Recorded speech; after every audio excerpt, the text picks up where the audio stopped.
오늘 진짜 전략 유진투자증권 여의도 영업부의 강영현 부장과 함께합니다. 안녕하세요.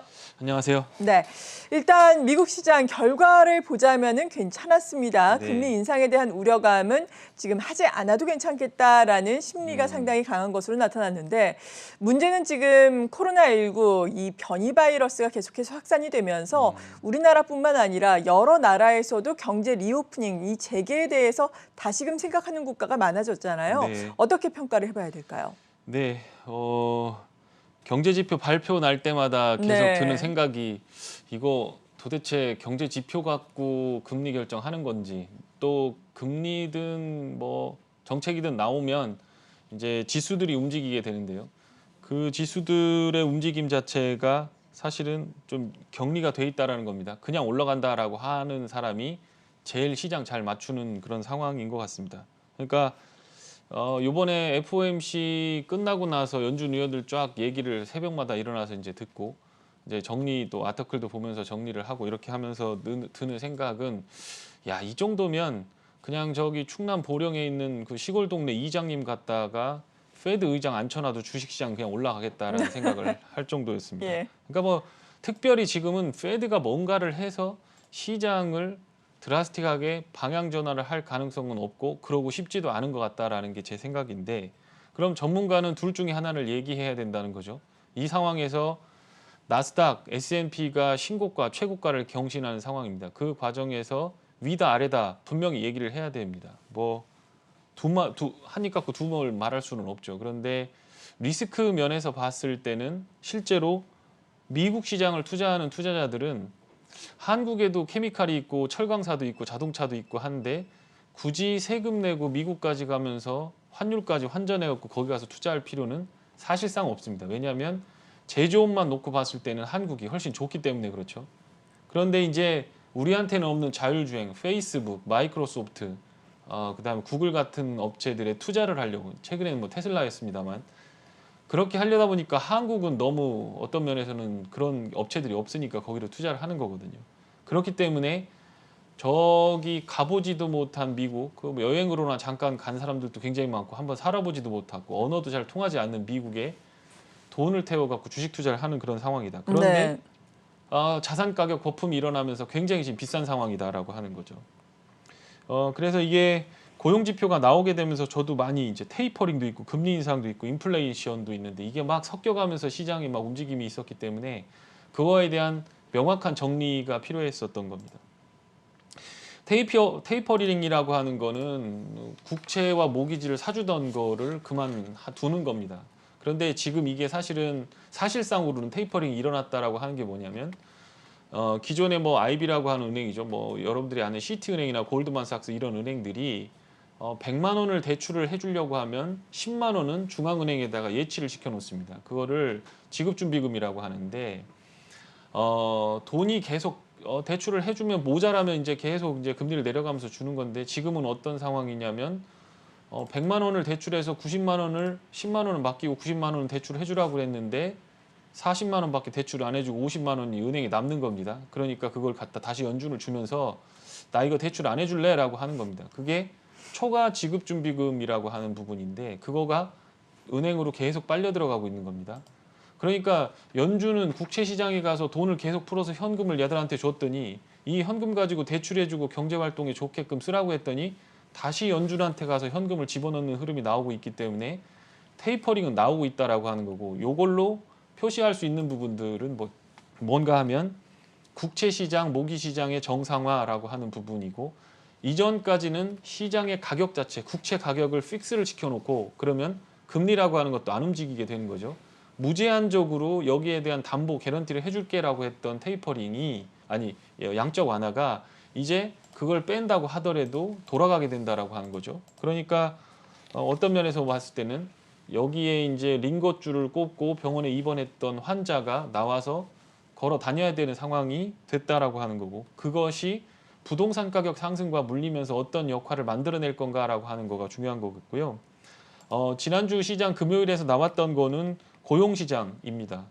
연준에서 계속 고용시장, 고용 회복 안 되면 금리 안 올릴 겁니다. 계속 그 얘기하고 있는데 그거에 대해서 딱 도장을 찍어주고 확증을 보여준 그런 시장이었다 이렇게 보시면 되겠고 인플레이션이라고 하는 거는 고용 시장에서 서비스업 지수가 개선이 된다거나 뭐 테이퍼링을 한다고 해서 인플레이션이 뭐 잡히고 올라가고 그게 아니라 물가 가격이 올라가는 거니까 물건값에 대한 수요와 공급에 중요한 거고 지금까지 물건값이 올라간 거는 중국이나 뭐 글로벌리하게 유통이 잘 안 되다 보고 배도 못 구하고 그러니까 물건값이 갑자기 올라간 거고 재고가 없는 상황에서 수요가 땡겨주니까 올라간 거다 이렇게 얘기를 하고 있는 거고 연준은 지켜보자 연말 정도 가면 그거 다 풀리면 물건값 안 올라갈 거다 인플레이션 괜찮을 거니까 그렇게 되면 굳이 금리를 올릴 필요가 없다 이렇게 보고 있는 겁니다. 여기 지표를 한번 보시면 이제 ISM 제조업 지표, 제조업 지표라고는 생산, 고용, 그다음에 뭐 재고 이런 것들을 합쳐서 여러 개 항목을 한꺼번에 나타낸 게 제조업 지표라고 보시면 됩니다. 그 중에서 브레이크다운을 해보니까 요 밑에 노란 선으로 돼 있는 건 뭐냐면 고용입니다. 그러니까 이게 50 이상이 돼야 되는 거거든요.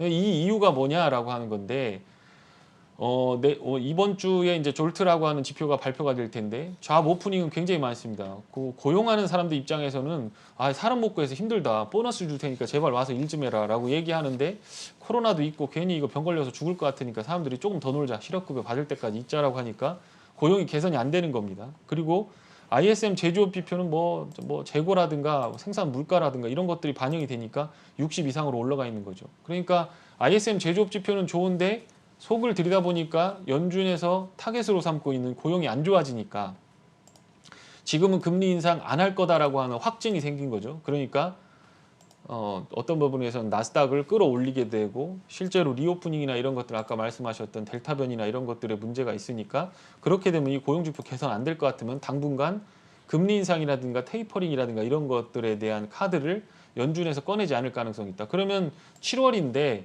8월은 쉰단 말이죠. 그럼 9월 달까지는 7, 8월 지나고 나서 9월 달까지는 연준발 악재는 없는 거 아닌가라고 하면서 성장주 땡기는 그런 상황인 것 같다 이렇게 네. 말씀을 드리면 될 것 같고요. 요게 이제 27주 이상 그러니까 한 6개월 이상 노는 사람들인 겁니다. 그 비율을 보니까 42%입니다. 퍼센티지죠 이건. 그러니까 왼쪽에 보이는 건 인원수, 노란 선은 인원수고요. 요거는 퍼센티지입니다. 그러니까 노는 사람들 10명 중에 4명은 6개월 이상 장기적으로 놀고 있다라고 하는 겁니다. 그러니까 연준에서 봤을 때는 이거 괜히 금리 만지고 물가 좀 오른다라고 해서 괜히 여기서 정책 잘못 썼다가 이 고용시장 더 안 좋아지면 안 되니까 놔둬버리자라고 하면서 10년물 국채금리가 이런 식으로 다운턴이 됐습니다. 지금 입장에서 제가 고민하는 거는 그겁니다.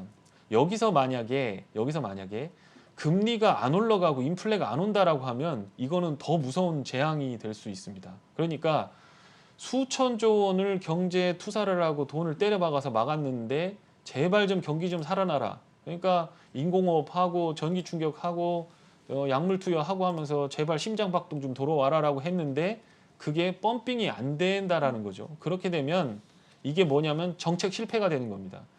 시장 실패라고 하는 것과 정책 실패라고 하는 게 있는데 시장 실패는 뭐냐면 어떤 A라는 물건의 가치를 알 수가 없죠. 이 가치가 있는지 없는지 모르죠. 그러니까 그거를 가격이라고 하는 기능을 통해서 가치에 근접하게 만드는 겁니다. 그 가격이라고 하는 거는 수요와 공급에 의해서 사자는 사람, 팔자는 사람에 의해서 마구 움직이죠. 그 움직이는 가격이 가치를 대변한다라고 하는 게 이게 자본주의 시장 논리인데 그게 터무니없이 누군가 사재기를 한다든가 터무니없이 공급을 조절하고 힘센 사람이 가서 움직이게 되면 시장이 실패한다라고 하면서 정부라든가 힘이 센 곳에서 개입을 하게 됩니다. 그렇게 되면 가격을 통제하는 기능이 나오는 거죠. 국채시장, 모기시장, 뭐 예를 들어 QE를 해서 마구잡이로 사주고 금리를 내린다라고 하는 것도 어떤 부분에서는 국채시장에 개입하는 그런 부분에서의 가격 통제, 그러니까 관리를 하게 되는 시장 실패에 대해서 우려를 하고 있는 부분이고 우리나라 주택 같은 것도 보시면 정책이 25번 나왔습니다. 그러니까 정책을 낼 때 이유는 부동산 가격을 너무 높게 하면 안 되겠고 주거 안정을 위해서 하겠다라고 했는데 25번 관리 정책 냈는데 시장이 그거에 대해서 가격이 꺾어버리니까 그냥 부동산이 튀어 올라버리죠. 그러니까 지금 입장에서 인플레가 되면서 금리를 살살 땡기면서 어느 정도 적정 온도를 달고 올라가야만 우리가 바라는 골디락스부터 시작해서 안전한 시장이 되는 거지. 여기서 성장주만 드립다 달려나가고 경제 오픈되는 건 안 되고 고용시장 안 좋으면서 금리가 저물가로 되는데 그러면 그 다음 정책은 뭐냐라고 봤을 때 내용들이 없다라고 하는 겁니다. 그렇기 때문에 우리가 이제 지속적으로 살펴볼 것들은 이게 이제 주택 가격 지수입니다. 네. 이게 지금 보시면 역사상 최고로 많이 오른 상황입니다. 그러니까 지금 서프라임 나왔을 때만큼 가격 지수가 튀었죠. YOY로 튄 건데 문제는 뭐 지금 뭐 옛날처럼 서프라임처럼 이렇게 될 게 아니라 이게 공급이 축소가 된 상황에서 수요가 땡겨지면서 이런 현상이 나오는 거기 때문에 인플레이션이라고 하는 거에 대해서는 얼마 안 가서 연준이 굉장히 큰 타겟을 가지고 대응할 가능성이 있지 않겠나라는 생각이 들고요. 또 중요한 지표 중에 하나가 오페크에서 협상을 했습니다. 그랬는데 아랍에미레이트 연합이죠. 그쪽에서 나는 이거 나한테 손해보는 것 같으니까 동의 안 해줄래라고 하면서 국제유가가 어떻게 될지 모르겠다. 지금 73불입니다. 연간 단위로 봤을 때는 마이너스까지 갔던 유가가 이렇게 많이 올랐기 때문에 썸머 시즌이죠. 휴가 가고 이제 뭐 어떤 미국 시장 국정절 관련돼서 놀러 다니면서 기름 쓰고 소비할 텐데 그 과정에서 휘발유 값이 오르는 부분은 상당히 큰 물가 파급력을 미치기 때문에 국제 유가가 어떻게 되는지에 대해서 생각을 좀 해보시고 국제 유가가 올라가면 제일 큰 타격을 받는 건 제조업이고요. 그렇게 되면 한국, 일본, 중국, 독일 이런 쪽에서도 물가가 올라가기 때문에 결국에는 그게 가서 쿠션 친다라고 하면 3개월, 6개월 후에 미국에 영향을 미치기 때문에 그쪽도 한번 잘 살펴보시면서 투자를 하시면 될 것 같습니다. 네, 일단은 뭐 이렇게 정책을 많이 쏟아부었으니까 말씀하신 것처럼 경기 회복은 되어야 하는데 하지만 예상처럼 예상보다 경기 회복이 너무 빠르게 돼가지고 통화 정책이 변화하는 것을 아직은 또 시장이 두려워하고 원치는 않는 모양이에요. 그렇습니다. 이렇게 적당하게 그냥 고용 지표가 회복되는 걸 보면은 어느 정도 안도감을 갖고 있는 걸 보면 그렇다라는 생각이 드는데 이번 주에는 어떤 지표들 우리가 눈여겨봐야 될까요? 네, 서비스업 PMI가 이제 제조업 PMI 발표 나고 나면 3일 후에 서비스업 PMI가 발표가 납니다. 네. 그래서 화요일 날 발표가 날 거고 졸트라고 해가지고 일자리가 얼마나 많이 늘었나 뭐 볼 것도 없습니다. 많이 늘었을 겁니다. 서비스업이 개화가 되고 주세 잡고 맞으니까 사장님들은 계속 이제 사람 고용해다가 식당도 문 열고 해야 되니까 아마 오프닝 될 겁니다. 그리고 FOMC 의사록이 공개가 됩니다. 우리가 조선왕조 실록을 보면서 연산군의 폭정을 얘기하듯이 여기 와 있던 연준 참여의원들 가버너 쪽에서는 어떻게 보고 이쪽에 지역 연방은행들은 어떻게 보는지에 대해서 의사록이 공개가 되면서 내용들이 발표가 될 겁니다. 목요일에는 중국의 CPI, PPI가 발표가 됩니다. 이게 뭐 난이도로 보면 별 2개짜리입니다. 별이 뭐 5개짜리라고 하면 이 중국 PPI나 CPI는 한 3개 정도밖에 안 되지만 국면별로 보았을 때는 지금은 조금 주의 깊게 보셔야 될 타이밍이 아닌가라는 생각이 들고요. 그래서 이번 주에는 주로 보았을 때 고용시장의 연장선에서 나오는 지표들이 나올 것 같고요. FOMC 의사록이 발표되는 수요일 전후로 해서 변동성을 조금 고려해 보시면 될 것 같습니다. 네. 그리고 이제 어떤 종목들을 또 봐야 할지가 고민일 겁니다. 금리 인상에 대한 기대감이 낮아진다면은 또 반면에 수혜를 입을 수 있는 것이 대형 기술주들 아니겠습니까? 네. 3대 지수가 금요일의 동향만 보더라도 물론 요즘에 S&P 500이 상당히 잘 가고 있지는 하지만 네. 나스닥이 가장 큰 폭으로 올라갔거든요. 맞습니다. 예. 이 같은 부분은 어떻게 봐야 될까요? 그렇다고 뭐 종목이 다 가는 것도 아니고 차별화가 나스닥 내에서도 나타나고 있는데요. 예. 차별화가 상당히 예. 큰 폭으로 나오고 있어요. 그렇죠. 네. 그래서 뭐 한국에서 좋아하는 것들, 신재생이라든가 자율주행이라든가 이런 것들은 아직도 안 오르고 있고요. 네. 바이오들은 거의 6개월간 빠졌다가 이제 바닥 잡고 올라오는 그런 상황인 것 같습니다. 그래서 이제 나스닥도 이렇게 보니까 조금 생각이 좀 다른 부분이 있는데 나스닥도 대형주, 실적이 잘 나오는 대형주들, 뭐 멀티플을 뭐 50배 받든 70배 받든 그게 중요한 게 아니라 나스닥이라고 하면은 어떤 거냐면 이익은 몇 년 안 나더라도 멀리 내다보고 이거 세상을 변화시킬 거야라고 하면서 돈을 태우는 거거든요. 그러니까 전문 용어로 얘기하면 듀레이션이 길다. 그러니까 돈을 회수하는 기간이 굉장히 길지만 앞으로 잘 될 가능성이 있는 로또 같은 주식들을 투자하는 게 나스닥인데 엄밀한 의미에서 지금 페이스북, 엔비디아, 마이크로소프트, 아마존 이런 것들은 테슬라를 제외하고는 돈을 많이 벌고 있다라는 거예요. 그러니까 글로벌리하게 현금이 따박따박 지금 통장에 꽂히고 있는 주식들을 끌어올리는 거가 지금 나스닥 상승의 핵심이라는 거고 이거는 결국엔 뭐냐? 기존의 리오프닝 관련된 거, 경기 가치주, 뭐 그다음에 경기 소비재 관련된 부분이 어느 정도 올라오니까 이게 비싸졌으니까 그동안 쉬었던 나스닥 이것도 어차피 실적 나오는 건데 이거 이만큼 올라왔으면 이것도 이렇게 올라와야지라고 하면서 어떤 부분에서는 그런 차이를 두고 그러니까 결국에는 이 사람들 입장에서 봤을 때는 안전하고 큰 주식, 수익 나는 주식에 투자하는 패턴은 안 바뀐 거고요. 테크주들 그러니까 자금을 회수하는 기간이 긴 테크주들에서는 펀드들이 돈이 나가고 있다라고 하는 거를 참고하시면 될 것 같습니다. 요게 이제 바이오주들인데 네. 일주일간 조금 오르다가 금요일 날 조금 조정을 줬습니다. 우리나라 시장에 오늘 어떻게 영향을 미치는지 한번 보시고 우리나라도 최근에 바이오주들이 꽤 괜찮습니다. 그러니까 이쪽에서 투자하는 방향성을 한번 잡아보시는 것도 나쁘지 않을 것 같다. 이렇게 정리해드리면 될 것 같습니다. 네, 국내 증시에서는 어떤 종목들 봐야 할지 많이들 고민이실 것 같아요. 왜냐하면은 요즘에 코스피 같은 경우에는 고점에 있다고는 하지만 지수 자체도 사실 지지부진하고 코스닥도 네. 고점을 높여가고 있다고는 하지만 사실 상승 종목이 하락 종목보다 좀 적은 상황이잖아요. 맞습니다. 예. 종목이 그렇다고 뭐 주도주가 있는 것도 아니고 그러니까요. 어떤 종목들 봐야 될까요? 네, 굉장히 힘듭니다. 예. 굉장히 힘들고 그게 이제 지표로도 나오고 있습니다. 예, 그래서 ADR 지표라고 제가 계속 소개를 시켜드리는 건데 예전에는 섹터를 보고 요 섹터 된다. 그러면 그 중에서 대장 누구냐 하고 거기다 딱 태우면 안전하게 한두 달 가면서 마음 편하게 갈 수 있었습니다. 지금은 그렇게 태워놓으면 지금 수익이 안 납니다. 업종 대표 업종, 한국의 대표 업종들의 ETF 수익률을 보시면 그냥 플랫합니다. 그러니까 끌고 나가는 게 없고 2박 3일 오르면 그냥 물량 맞고 심지어는 대형주들 같은 경우에는 어떤 업종에 상관없이 대차 잔고들이 막 늘어나게 되면서 신용 잔고와 대차 잔고가 동시에 늘어나는 아주 조금은 위험한 상황이 나오고 있습니다. 여기서 개인 투자가들의 자금을 회수하는 금리 인상이라든가 대출 총액한도 제한, 신용 대출 제한 이런 조치들이 나오게 되면 한국 시장은 조금 레벨 다운되면서 조금 무너질 가능성도 있다라는 거고요. 요 ADR 지표를 보시면 여기 지금 100에서 무너지게 되면 실제로 시장의 지수가 올라가든 말든 사람들이 느끼기에는 내가 가진 주식은 왜 안 오르지? 라고 하면서 힘들어지고 네. 그러면 지수가 올라가면 더 어려운 거죠. 이거 지수는 올라가는데 나만 왜 이렇게 안 올라가? 라고 하면서 이중 고통을 느끼는 그런 시기가 지금이다라는 생각이 들고요. 어쨌든 지금은 종목을 보고 실적 나오는 것들에 제한 재료를 가지고 그걸 눌림목에서 기다리고 있다가 올라갈 때 매도하는 그런 전략으로 가셔야지 업종을 보고 이거 트렌드니까 얘가 끌고 간다라고 보시면 조금 어려울 가능성이 있다. 이렇게 정리해드리면 될 것 같습니다. 네, 지난주 종목들 간략하게 업데이트하면서 이번 주 관심 종목 소개를 해주신다면요? 네, 우주하고 원자재 관련 포스코 인터, 그다음에 캔코 에어로스페이스, 비추로테크 이런 것들 했는데 우주선 날아가고 비행사들 제대로 돌아올 때까지는 우주 관련된 주식 한번 보시고요.